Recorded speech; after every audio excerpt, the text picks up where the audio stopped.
Good morning from the International Institute for Strategic Studies in Washington, D.C. And a warm welcome to today's webinar on conflict in the Central African Republic, domestic insurgency, foreign intervention, and peace prospects.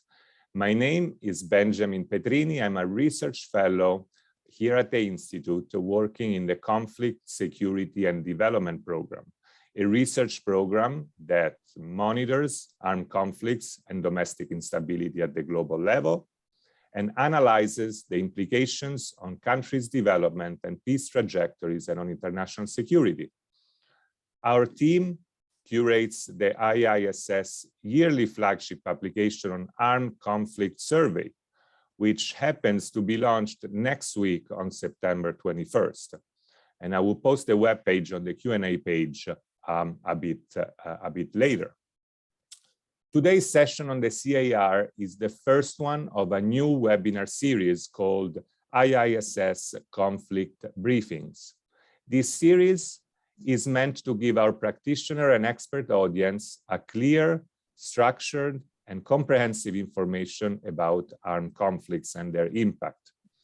Every 2 months, we will convene a webinar on a specific armed conflict, and with the help of country and regional experts, we will focus on the following 3 key aspects: the conflict dynamics, the security and the geopolitical implications, and the outlook for peace. So on to the CAR now.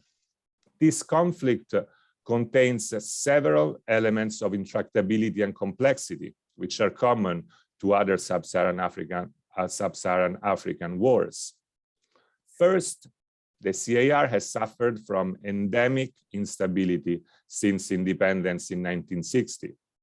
It has witnessed repeated military coups and violent power transitions, and a failure to build post-colonial institutions that are accountable and legitimate. Second, in security terms, fragmentation is deep-seated. The army is traditionally organized along ethnic lines, and given the low state presence in the peripheries, non-state armed groups have traditionally played a key role. They proliferated since 2003 and increasingly gained power and territory after 2013. So the political settlement among factions in society is unstable, and the social contract between rulers and ruled is weak, which are structural factors for fragility. There are also regional and international dimensions which further complicate matters: the historical porous borders with Chad, Sudan, and South Sudan, as well as the role played by France, the former colonial power, and increasingly by Russia, as well as Rwanda. Today, we have 3 excellent speakers with us who will help us make sense of this complexity, especially in light of the most recent events in 2020. I have the pleasure to welcome, in order of appearance, Enrica Picco, who is an international lawyer and researcher focusing on the Central African region, and a former member of the UN panel of experts on the CAR. She contributed to the book, Making Sense of the Central African Republic, with a chapter on aid delivery trends. Hans de Marie Heungoup is Central Africa Senior Analyst at the International Crisis Group, responsible for conducting field research and providing analysis on the prevailing security, governance, and political issues in the sub-region, especially in the CAR. Before joining Crisis Group, Hans was a researcher at Paul Ango Ella Foundation of Geopolitics in Central Africa and a consultant at the Friedrich Ebert Foundation. Last but not least, Dr. Mohamed Diatta is a researcher at the Institute for Security Studies in Nairobi in the Peace and Security Report team. Mohamed's research areas include peace and security, state building, governance, democracy, and African regional organizations. He holds a PhD in political science and international relations from Sciences Po. Now, a quick note on logistics and housekeeping rules before we start. We will have a round of remarks by the speakers for around 7-8 minutes each, followed by some questions from myself. We will then open it up for questions from the audience. There are two ways to ask questions, and everyone is probably familiar with. You can either use the raise your hand function in Zoom at any moment and be put in line to ask your question directly when the time comes. Or you can type your question in the Q&A box on your screen and I will relate your question. Now, let me give the floor to Enrica Picco, who will give us an overview of the main conflict dynamics and drivers, including the factors for permanent instability, drivers, and sources of state weakness. Thank you. Enrica, floor is yours. Thank you. Thank you, Benjamin, for the introduction, and thanks a lot for having me at this webinar. I've been asked to talk about conflict dynamics and drivers, and I've been trying to present all the armed groups and all the political and military actors that have been active in the Central African Republic in the past 20 years. And believe me that this presentation would have lasted much longer than this webinar. So for this reason, and also for you to focus on the main issues that have been fueling and are still fueling the conflict in the Central African Republic, I would like to focus on three main topics, which are citizenship, center-periphery dynamics, and governance. And then before my time is over, I will give you also a very quick overview on the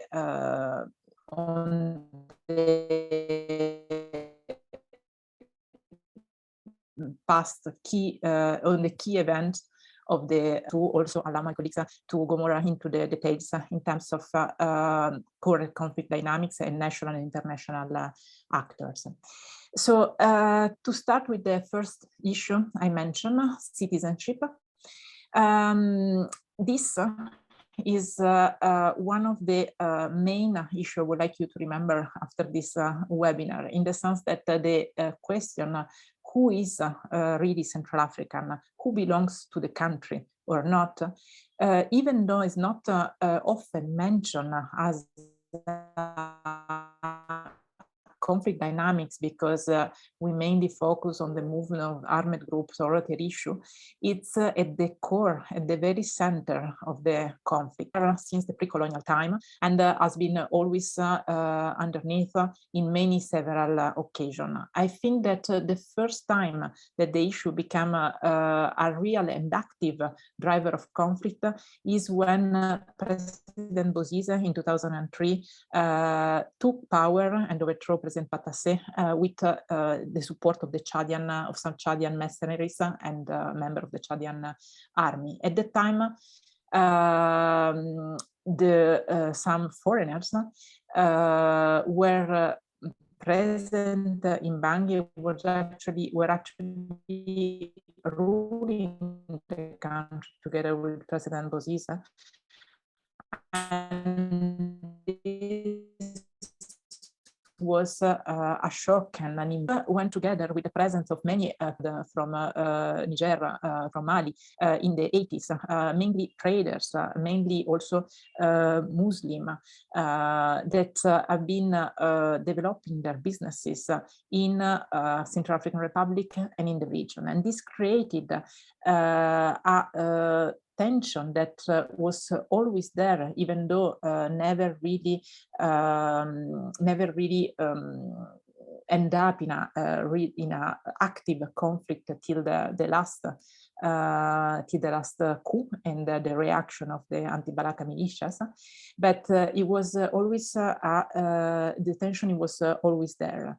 This is also explain the very strong reaction that we had after the last coup, when Seleka fighters, a minority, an alliance composed by different armed groups coming from the north and east of the country, which ethnically and religiously is much closer to Sudan and Chad than to most of the Central African population in the south and in the west, provoke a reaction that was not only a reaction against an armed group, it was a reaction to protect the country and to defend it from foreign mercenaries, from foreign fighters. And this rhetoric is particularly interesting because it still mark very deeply the narrative of the current government and the current national authorities. Even though they've started many times dialogue and national dialogues and negotiation with armed groups, in their internal narrative and in the Central African media, they still refer to most of the armed group in CR as foreign fighters, or lately as foreign terrorists. And this is very revelatory of their way of intending their counterpart. If they do not give to those armed groups the right to have some legitimate revendication in terms of the area of the country they control since at least 7 years now, it's extremely difficult to see how they can manage to have an agreement, a peace deal that can really work and bring peace to the country.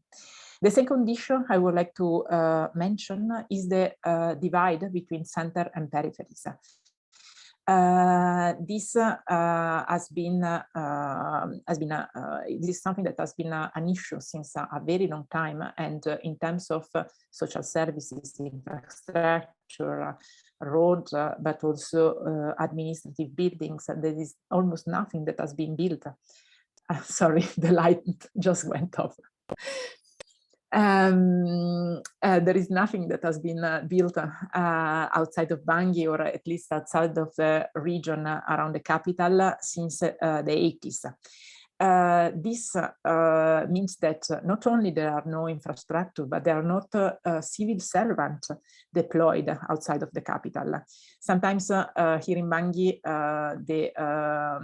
the country is called the Republic of Bangui, because is the power of the government and the extension of the state does not go further than the capital, than the outskirts of the capital. And this has always been an issue, and has always been the reason for which many group of population regrouped themselves into self-defense groups, which in the absence of the state authority, in the absence of national forces, already at the end of the 90s, at the beginning of 2000, were the only one that could defend the population against bandits.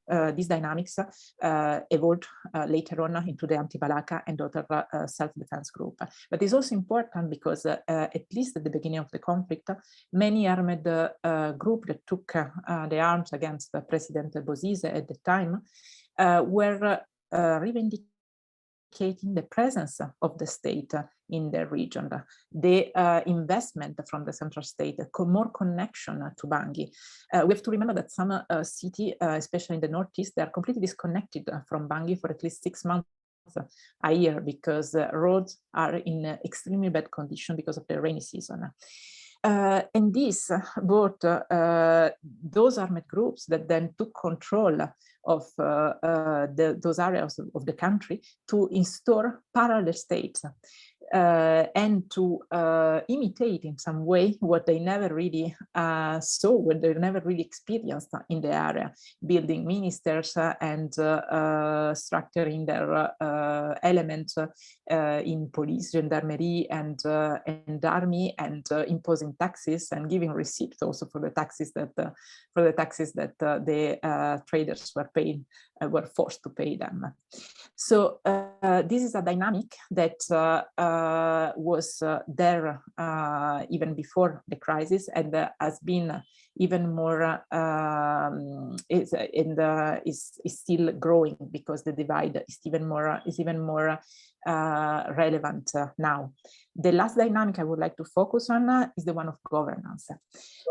Governance has been an issue since a long time in the Central African Republic, and despite the fact that many authorities and many national entities are in theory there to ensure some accountability on the use of the national resources, there is a vast impunity for the white collars in the country, and also obviously for armed groups.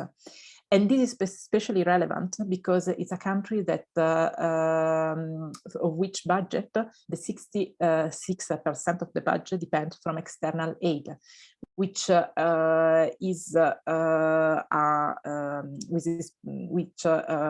shows how it's the international funding and the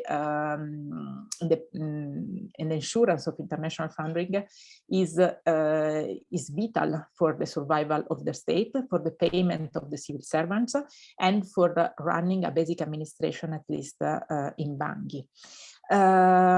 This has been an issue in the past and can become an issue also in the upcoming future. So I think it's important to focus on this. And governance does not only mean corruption or embezzlement of funds, it also means elections, because exactly how election in 2011, the last one that President Bozizé was elected, election where the electoral process experienced a large fraud and illegalities. We had exactly the same scenario in the past presidential and legislative election in December, January this year, which is exactly what brought us to the situation that we have today. And after this very short overview, if I still have 2 minutes, I would like just to focus on the key issue that I think will help frame the discussion later on, which are like the main events that have been the main event of the current conflict. So basically the situation that we have now, even though, as I mentioned, the root causes are coming from much further than 2013. The last crisis started in 2013 with a coup of the Seleka alliance against President Bozizé. In March, the strong reaction of self-defense group against the Seleka and also against the Muslim population that was targeted directly as associated with Seleka militias at the end of 2013, beginning of 2014, and after the resignation of the leader of the Seleka coalition, Jotodia, we started in 2014 a transition that should have led to the restoration of democratic institution. The transition was marked by the 3 factors that I just mentioned then: citizen divide and governance. There were huge governance issues during the transition, but was also marked by a national dialogue. The Bangui Forum in 2015 that was supposed to set the basis for the reconstruction and the reconciliation in the country. Unfortunately, after the election in 2016, things only got worse. There was a period of stability in 2016 that allowed some hope, because all the armed groups that were waiting for some move from the current president, Faustin Archange Toledà. But at the end, the fighting between armed groups and with MINUSCA, the international peacekeeping mission that is deployed since 2014, restarted very soon at the end of 2016. So we, in this new phase of the conflict, we had 2 main issues that we need to consider. On the one side, we got new actors. The conflict has been managed mainly by the ECAS, the Community of the Central African State, the European Union, the United Nations with the deployment of a peacekeeping mission. and also with the presence of the European Union. But since 2019, the Russian Federation has been very active in the conflict and also in shaping the new conflict dynamics that my colleague Hans will explain much better later on.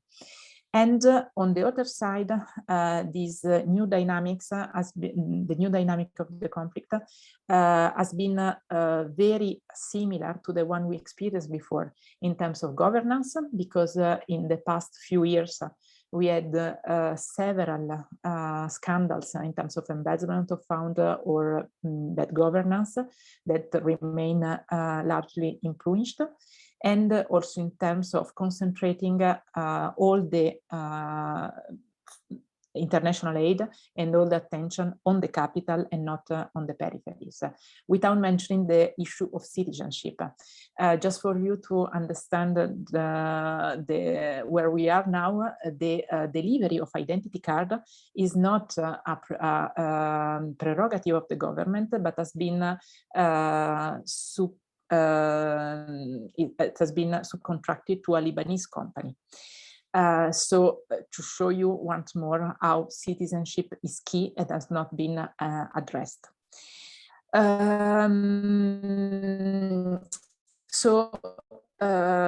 In this context, we arrived to the past election in end of 2020, last year, in which new elements such as the return of former President Bozizé, the deception of some of the armed group because of the promises that President Vadera made to them after the Khartoum agreement, the peace agreement in 2019, that they were not kept, and the presence of the new international actors and massive illegality during the election brought us to the situation that we have now.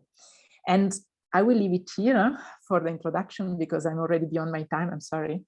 But I hope you have a general understanding, a general picture of where we are now. Thanks so much, Enrica. Thanks so much. I should mention that Enrica is connecting from Bangui, and so we see live those governance and service delivery challenges. So thank you very much for handling that. I'll give the floor to Hans, who will talk us about some of the regional and international dimensions of the conflict and the impact that is having. Hans, the floor is yours. Thank you. Thank you, Benjamin, for giving me the floor. Thank you for convening this interesting panels with prominent experts to try to analyze the drivers of Syria conflicts and provide some policy recommendation. So I was proposed to focus my presentation on the foreign actors and the foreign influence and the Russia role.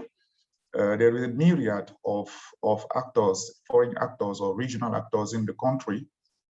I would just like to focus on three of them, Russia, France, and let's say the region in general, which encapsulates both IISS, the Central Africa Economic Region, and the Greek Lakes region. We may discuss MINUSCA, the UN mission in the country, in another box. When it comes first to Russia, I would like to raise just 3 points. The first is the drivers of Russian presence in the country. The second is what has Russia brought in the country? Has it been a game changer in terms of peace, security, and development? And the third point is to look deeply or in depth in reality, who does what in the Russia apparatus in the CR, what are the relationship with other actors on the ground, including with the government and including with MINUSCA. In terms of drivers, it's a very objective question, and I do have, it's my duty to underline that I do not see the Russian presence in the country as intrinsically a pathology or something abnormal. In a multipolar world, all global and regional actors have the right to trade and to deal with different countries in the world. But however, we can definitely do an assessment of their presence objectively, so as we could have done for any other country present in Central African Republic. Three main drivers, there are others of course, but three main drivers seem to come prominently: the economic driver, political driver, and what we may call a geopolitical driver. The economic driver, from a pure macroeconomic perspective, I do not believe that CAR is a big cake for Russia. We are talking of a country of around 3 billion GDP. It's not necessary in that country that Russia is going to find a means to have a GDP growth with two figures. Other African countries or other countries with which Russia is trading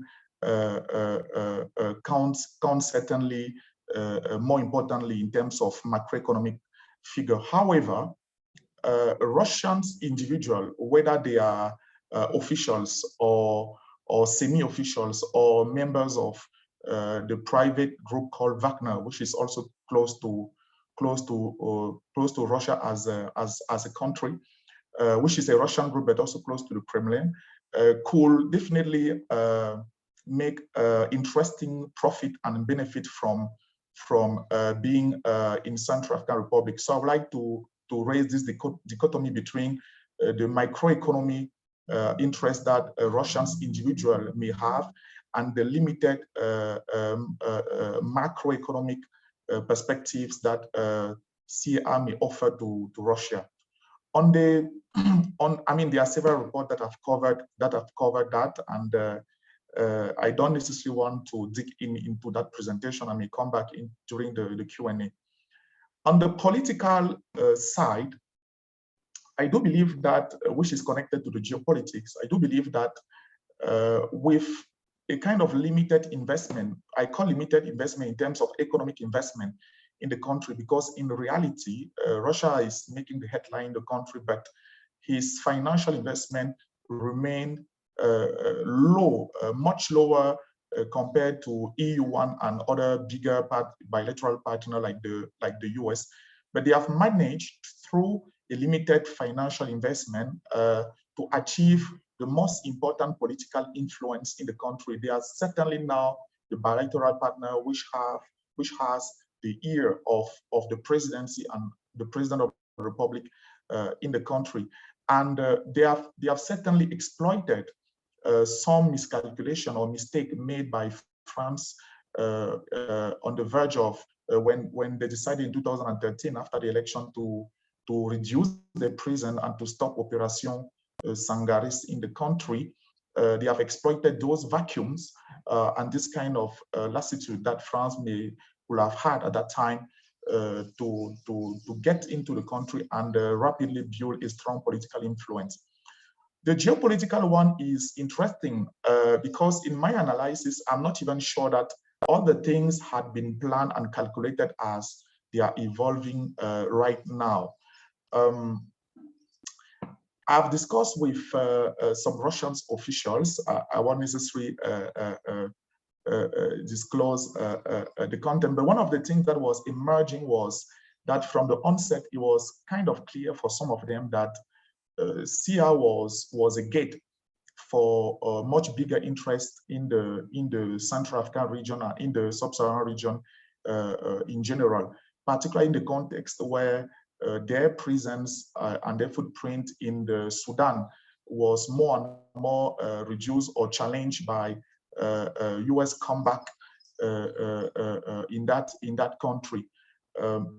It was like it could have been used for them, or is being used for them like a good example to send some signals to some countries in the region, or even in Sub-Saharan region in general, of what Russia would be able to do in terms of building the stability of the regime, in terms of building interesting commercial and business partnerships between Russia and this country. Let's say in general that it's not sure that the Russians themselves had planned and had wanted the things to escalate to the level they are now, with Russians trying to have a solid footprint in Mali and take over Mali, and in retaliation, I don't know if in retaliation is the good term, France building more ties now in Sudan. But one thing is sure is that the geopolitical element was there from the onset, even if it's not sure that things had been necessarily masterfully calculated and planned as evolved now. One point is, as Russia presence, is it a game changer? My answer is yes. We may add a but after this yes, but it is yes. And I think that broadly speaking, for all the policy practitioners, we must honestly and objectively rethink the peacekeeping, the foreign intervention, the Western intervention in light of what Russia has been doing now.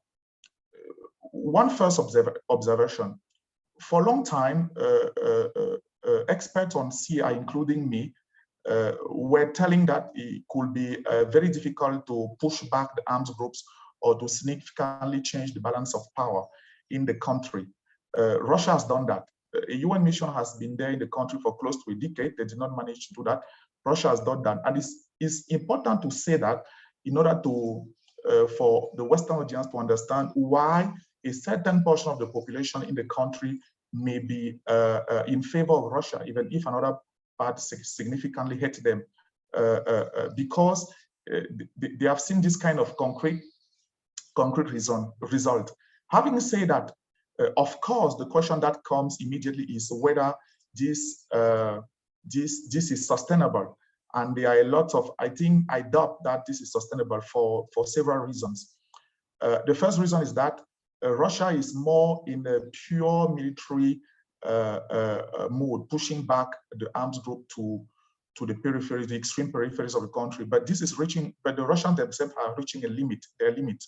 We are seeing a kind of stalemate security situation now, where although the rebels group do no longer have they have reduced, the military capacity have been reduced by the Russians' Wagner group offensive against them, but they are still there. They continue to launch small assaults against the Russians and the Central African Armed Forces positions. They continue their predatory activities, and it seems that Russians have reached the maximum of the damages that they could inflict to those armed groups. Plus, the Russians are not there for stabilization or for project development. So all of us, we know that it's hard to sustain military gains when you do not accompany it with the development dimension, with winning the heart and minds of people. And in that regard also, Russians' gains are problematic in the way that, for example, they have alienated a significant portion of the Muslim population and particularly the Fulani population in the country, given the high level of human rights abuses which are being committed by, or which are reportedly being committed by Russians paramilitary against civilians, but even against NGOs. This year has recorded the highest rate of incidents of Central African Armed Forces and Russian troops against the NGOs. The last point showing the lack of sustainability of this is the financial aspect. It's still difficult to figure out exactly who funds the Russians 2,000 guys on the ground. Is it the CR presidency or the Russians themselves? If it's the CR presidency, we know that the country is in a very difficult financial situation, and that it will be not easy for them to sustain such an engagement for a long term. If it is Russia themselves, given they are not there as angels, it's not the limited exploitation of mineral resources that they may be doing in the western part of the country or in the extreme northeast that would be enough to to compensate the payment of those 2,000 guys deployed on the ground. So there is a problem with that. And finally, those gains comes also with some inconveniences. For example, there's a kind of zeal of Russians paramilitary and Central African armed forces that have ended up creating a kind of chaotic relationship now between Russians and on the ground and the UN force MINUSCA. And in practice, there are certain operations which are undoable without the logistics of MINUSCA. For example, when it comes to removing the IDs that are being planted by some armed groups, there's also a question on whether finally the presidency in the Central African Republic is being, perhaps the word is too strong, but is being struck by this relation. I'm not sure that at the beginning he wanted to go to that point. Perhaps at the beginning he wanted to use just Russia as a means to put pressure on France, and perhaps things have escalated in a very non-controlled way, as we are seeing now also in Mali with Assimi Goïta planning to bring in the Russians. And last point on Russia is I think there's still a gap of researchers to try to understand who is doing exactly what on the ground. What is the relationship between the embassy in Russia and for example, the Wagner Group and the special advisor of Touadéra, who is a Russian? Why is it that the special advisor to a certain point has stopped tweeting? Is it because they may have realized that perhaps they went far in the rhetoric, either against France or against certain actors on the ground? So I think there is a gap of research there that may interest the researchers who are following us. I realize that I'm exceeding the time, so there are two actors remaining. Perhaps I'll just do one of the two. There is France, and there is the region. On France, I'll just say in 1 minute to cut short.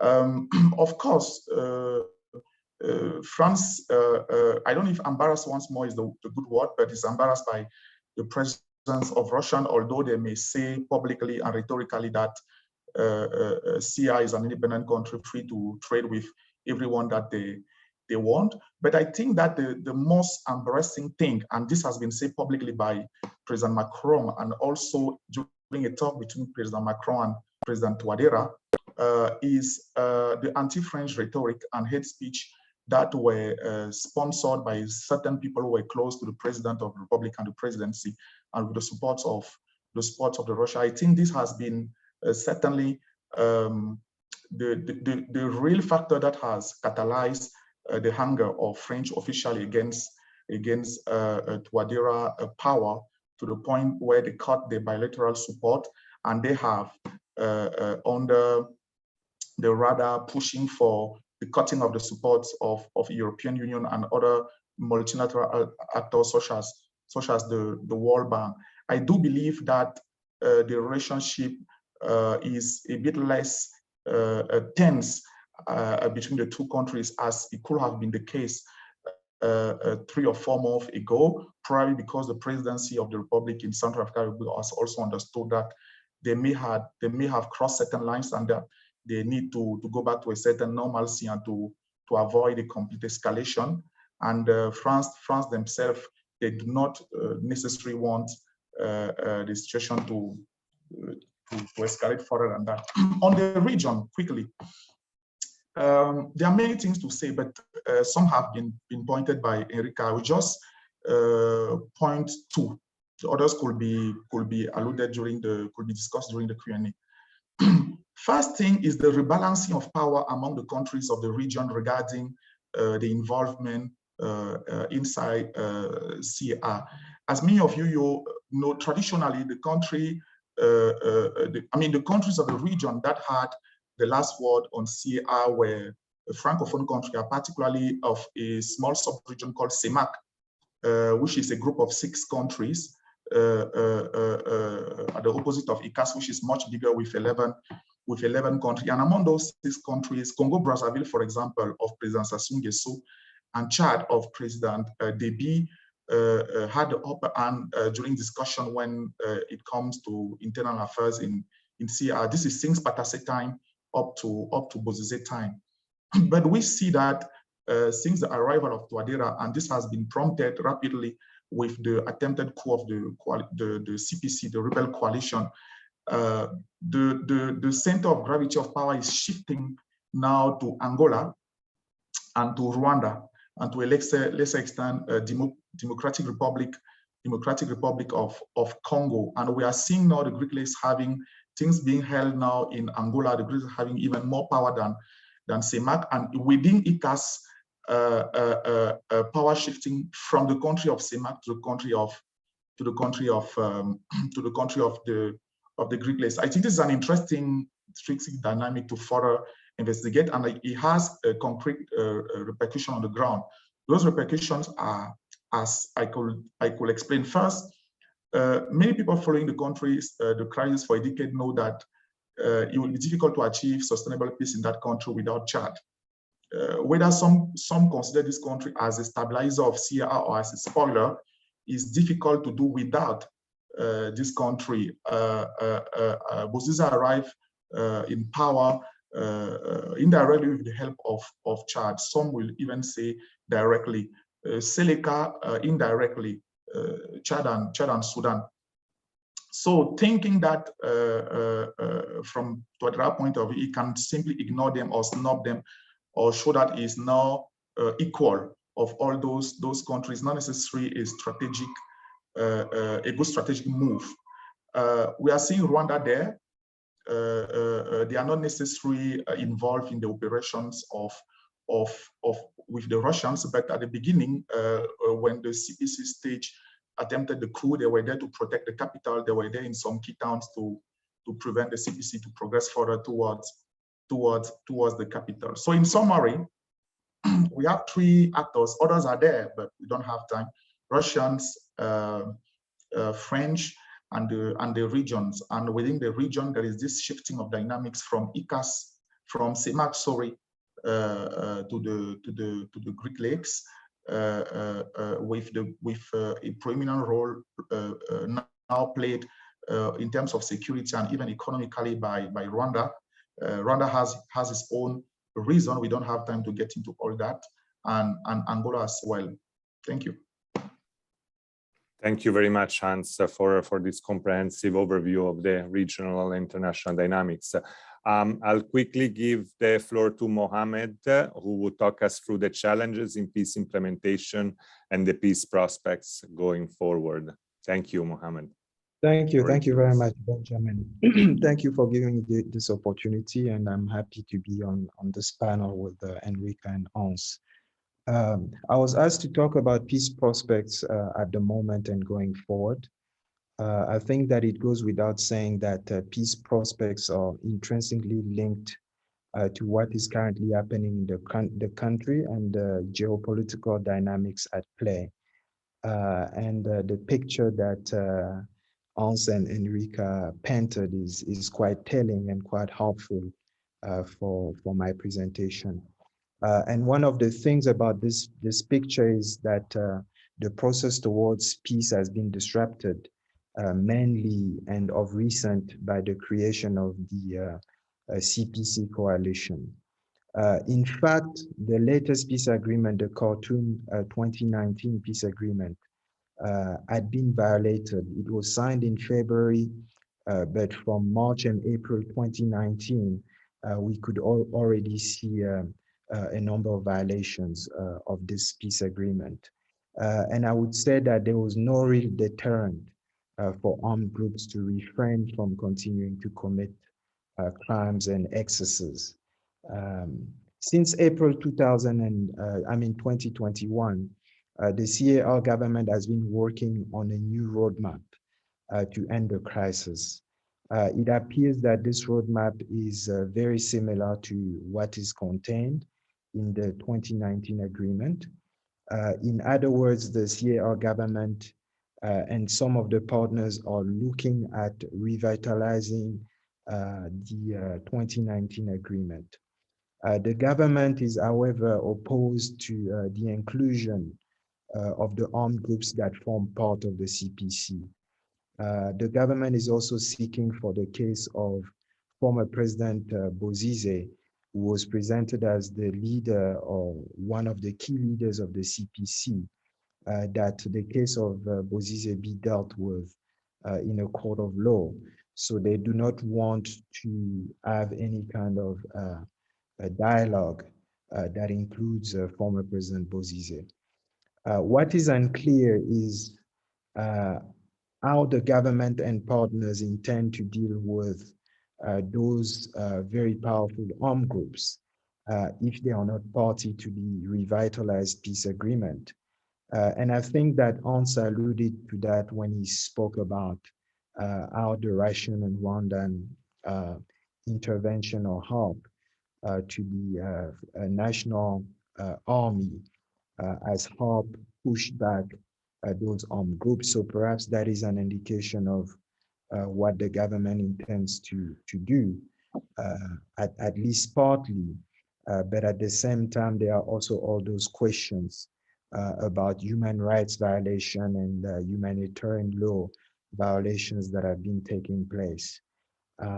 So what is the government going to do about those armed groups? The CAR is a perfect example, and there are other great ones, that simply signing a peace agreement is far from guaranteeing that peace will come out of it. There are so many pieces to the peace puzzle in the CAR that have to be moved at the same time. So for instance, if the Khartoum agreement is to be revitalized, the government and its partners must answer the question of what to do with these armed groups, as I said, but it will also have to determine how it intends to reconcile with the political opposition. So as many of you know, some of the opposition leaders have been accused of having fomented the December 2020 attacks alongside former President Bozize. Some of them have actually fled to exile now. So what is going to happen with those political leaders, for instance?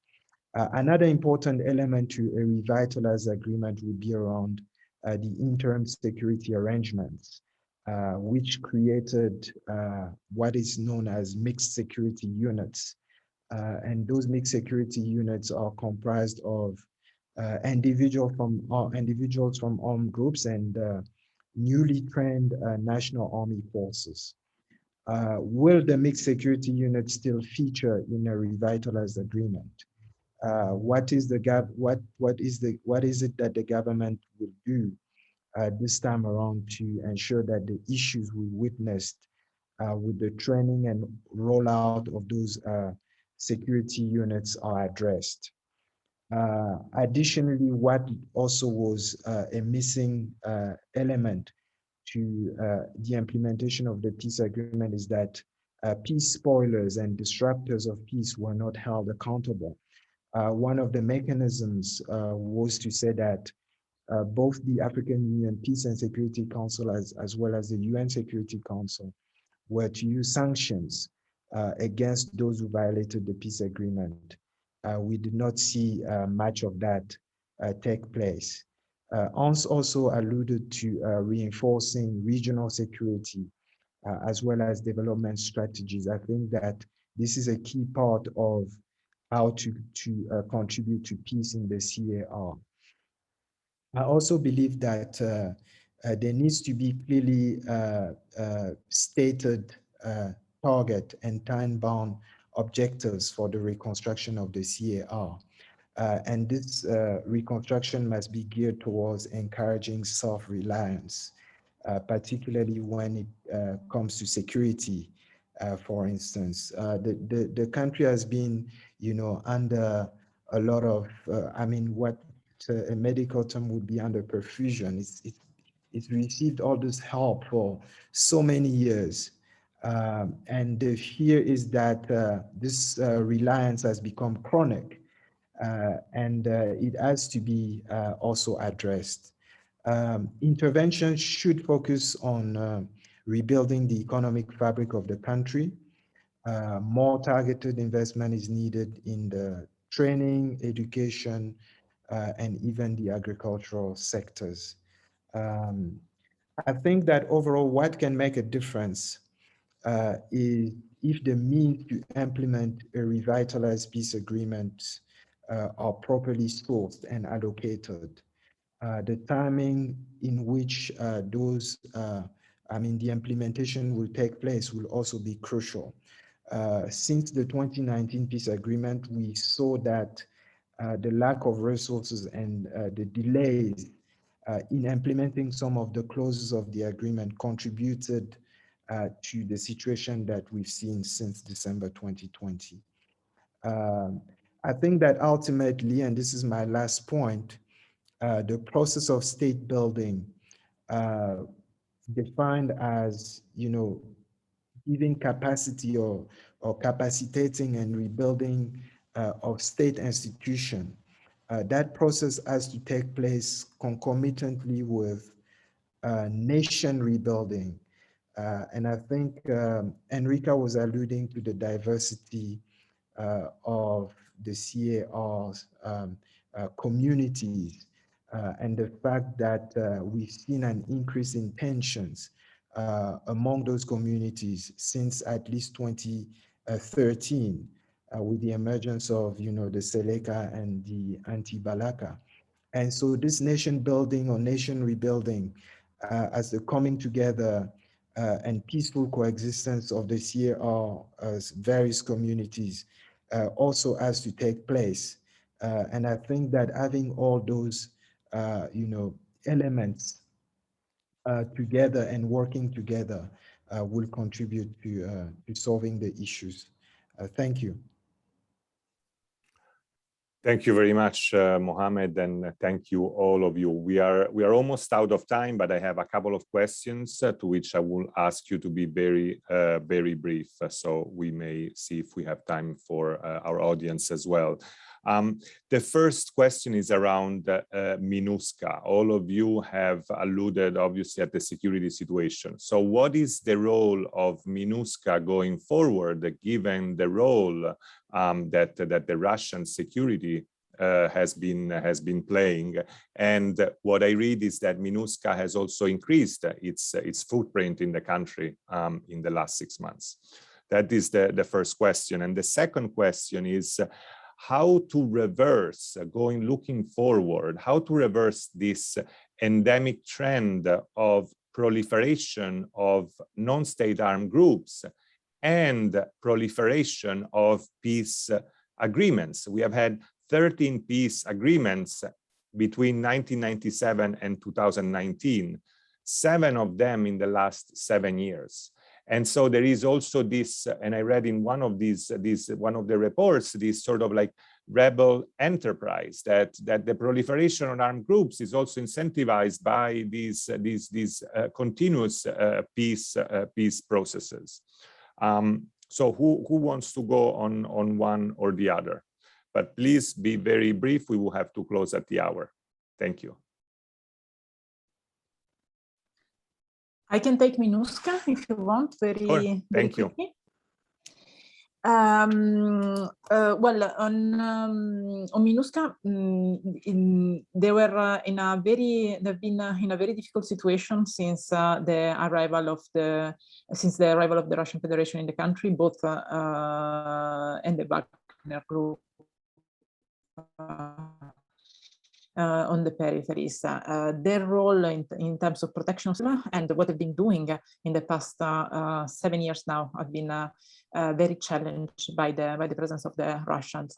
And there is an increasing rhetoric from the Central African authorities against the presence of MINUSCA in the country. So they've been really challenged in their role. They reaffirm their role in terms of protection of civilians, but it's very clear with the human rights abuses, serious human rights violation of international humanitarian laws that both Hans and Mohamed mentioned, that they're not reaching their objectives. So in terms of perception of the Central Africans, on MINUSCA, this perception is getting worse and worse every day. And narrative, they are taking more and more distance from the mission. So diplomatically, it's becoming challenging for the MINUSCA leadership to get to position itself in this new multi stakeholder dynamics. And a very quick word on the trend of armed groups and peace agreement. Just to mention that all the peace agreement that we had so far, they're all peace agreement negotiated and signed by the elite of the country. I mean, despite all the international effort to include civil society, to include victims, to include the Central Africans in the negotiation, and despite the consultation of the Bangui Forum in 2015, the elite have been nothing but sharing power and sharing a piece of the cake among the elite, both Central African authorities and armed groups. And I don't have the answer to your question, but I think that involving more the Central African, at least taking into account what they really need, can help in some way to the context, if their word is not again monopolized by the elite of the country. Thanks. Thank you, Enrica. Mohamed had to step out, and so I'll say goodbye from him. Hans, what is your take on these two questions, or one of the two? Okay, I'll try to give an answer. I definitely share the views of Enrica. Just adding that in the literature on the Central African Republic about the peace process, there are some authors, and I share the views, would say that for some arms groups, peace process is a strategy. So that means the strategy is not to get something at the end of this process, to get into the peace process. So peace processes as the normalcy of life.